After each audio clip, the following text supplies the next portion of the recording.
راج بھون اور Indian Red cross Society Hyderabad کے زیر اہتمام 20ویں بلڈ ڈونرز ڈے کے موقع پر راج بھون سنسکرتی کمیونٹی ہال میں بلڈ ڈونیشن کیمپ کا انعقاد عمل میں آیا۔ اس موقع پر ریاستی وزیر پونم پربھاکر نے مہمان خصوصی شرکت کی اور بلڈ ڈونیشن کیمپ کا افتتاح انجام دیا۔ اس موقع پر ریاستی وزیر پونم پربھاکر نے خون کا عطیہ دینے والوں سے ملاقات کی۔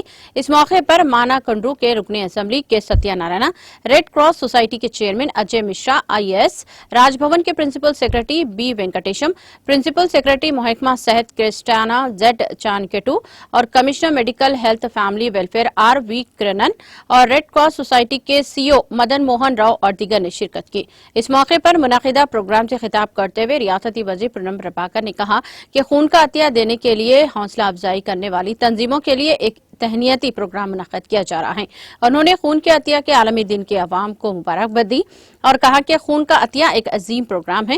انہوں نے کہا کہ ہمارے جسم سے خون کا عطیہ دینا جذبے خدمت خلق اور انسانی ہمدردی کی بہترین مثال ہے۔ انہوں نے کہا کہ یہ غلط فہمی نہ رہے کہ خون کا عطیہ دیں گے تو کمزوری یا کچھ نقصان ہوگا۔ انہوں نے خون کا عطیہ دینے والے تمام افراد کا شکریہ ادا کیا۔